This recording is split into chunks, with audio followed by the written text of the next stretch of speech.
जोहार, नमस्कार, बगानियार चैनल में आपका स्वागत है। विधानसभा चुनाव खत्म होने के बाद फिर से पश्चिम बंगाल सरकार ने चाय बागानों में चासुंदरी एक्सटेंशन योजना के तहत चाय बगानियारों को 5 डेसिमल जमीन का पट्टा देने का कार्य शुरू किया है। पट्टा ट्रांसफरेबल नहीं है, न ही यह क्लियर टाइटल्ड वाला जमीन है। इसे न तो बेचा जा सकता है और न ही इस पर कोई बैंक से लोन लिया जा सकता है। बगानियार इस जमीन पर सिर्फ एक किराएदार की तरह रह सकता है। सरकार पट्टे के शर्तों के उल्लंघन करने पर बगानियार को कभी भी उस जमीन को खाली करने का उसी तरह नोटिस दे सकती है जैसे आज चाय बागान मैनेजमेंट घर खाली करने का नोटिस देता है। यानी आज की कानूनी स्थिति और 5 डेसिमल जमीन की कानूनी स्थिति में अधिक अंतर नहीं है। सरकारी नोटिस में अनुपयुक्त परित्यक्त भूमि की बात कही गई है। पट्टे में जमीन का सारा विवरण भी नहीं दिया जा रहा है, जबकि पट्टा में जमीन से संबंधित सब प्रकार के विवरण दिया जाना चाहिए। भारत में क्लियर टाइटल्ड लैंड से तात्पर्य जमीन के उस टुकड़े से होता है जहां मालिकाना हक निर्विवाद यानी बिना विवाद वाला है और जो किसी भी कानूनी मुद्दे या दावे से मुक्त है, जिसका अनिवार्य रूप से अर्थ है कि संपत्ति का टाइटल्ड क्लियर है और उसके मालिक के पास बिना किसी बाधा के उस पर पूर्ण अधिकार है। भारत में अचल संपत्ति खरीदते या बेचते समय इसे एक महत्वपूर्ण पहलू माना जाता है। ऐसा सिर्फ जमीन के खतियान में ही होता है। इसके उल्टा पट्टा की जमीन का मालिक सरकार होती है और वह उसे बगानियारों को बिक्री करने या उसे परिवर्तन करने की इजाजत नहीं देती है। जमीन का असली मालिकाना हक खतियान देता है। खतियान ही किसी व्यक्ति को जमीन का मौलिक मालिकाना अधिकार देता है, लेकिन सरकार बगानियारों को उसके घर भिट्ठा के जमीन का खतियान नहीं दे रही है, बल्कि घर भिठा का सिर्फ 5 डेसिमल जमीन ही किराए के रूप में रहने के लिए पट्टा के रूप में दे रही है। बगानियारों के बाकी बचे हिस्से की जमीन का उन्हें न तो कोई पट्टा मिलेगा और न ही कोई अन्य हक। बाद में सरकार बचे हुए जमीन को सरकारी घोषित करके उसका कुछ भी उपयोग कर सकती है। तब उस जमीन पर बगानियारों का कोई हक ही नहीं होगा। जब चाय बागानों को बनाया जा रहा था, तब बागान मालिक सरकार से चाय के पौधे लगाने के लिए सरकार से लीज पर जमीन ले रही थी। जितनी भी जमीन सरकार से लीज पर ली गई, वहां पर चाय के पौधे लगाए गए और बाकी जमीन पर फैक्ट्री, बाबू बासा और मैनेजर का बंगलो बनाया गया। बागान कंपनी ने कभी बगानियारों को बसाने के लिए सरकार से लीज में जमीन नहीं ली थी।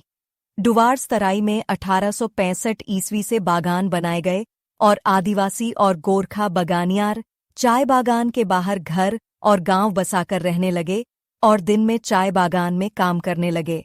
जबकि दार्जिलिंग के चाय बागानों में 1856 से ही बगानियार काम कर रहे थे। तब चाय बागानों में कोई क्वार्टर नहीं होते थे। बगानियार चाय बागानों के आसपास के जंगलों को साफ करके या सस्ती जमीन खरीदकर अपने गांव घर बनाए थे। देश की आज़ादी तक ऐसे ही जिंदगी चलती रही।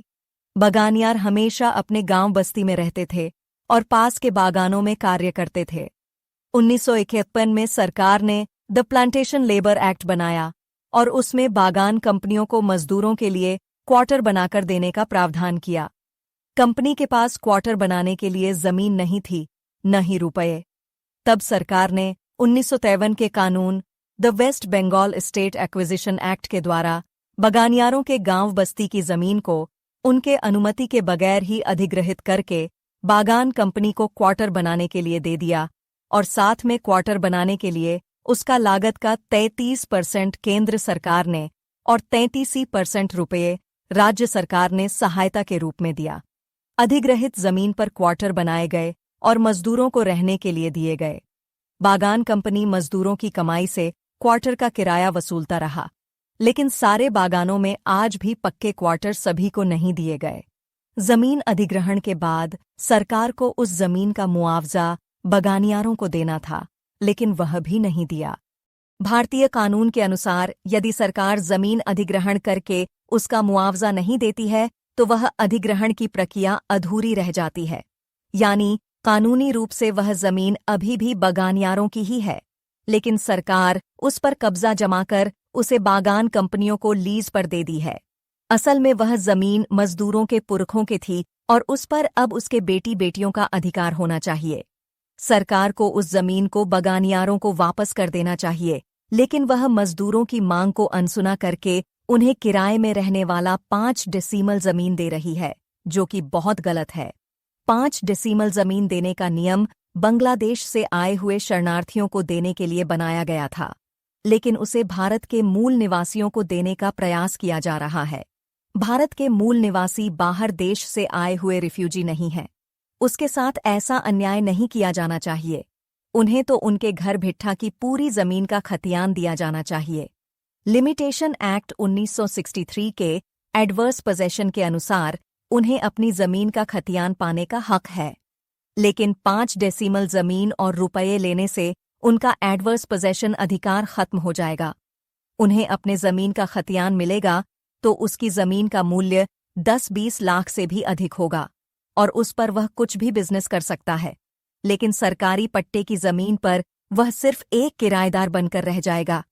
चासुंदरी का घर भी बगानियार को अपने बड़े घर और जमीन से बेदखल कर देगा और चासुंदरी में जाने वालों की जमीन को सरकार अपने कब्जे में ले लेगी। चासुंदरी में सिर्फ बहुत छोटा घर है, वहां कोई जमीन या आंगनबाड़ी नहीं है। सरकार बगानियारों को गरीब और भूमिहीन बनाने का प्रयास कर रही है। इसका कानूनी रास्ते से विरोध करें। अपने अधिकार के लिए आवाज उठाना सीखें और अपना अधिकार लेना सीखें। बगानियार न्यूज आपके अधिकार के लिए लगातार आवाज उठा रहा है। इसे समर्थन दें। इसे नीचे दिए गए सब्सक्राइब बटन को दबाकर सब्सक्राइब करें। जोहार, नमस्कार।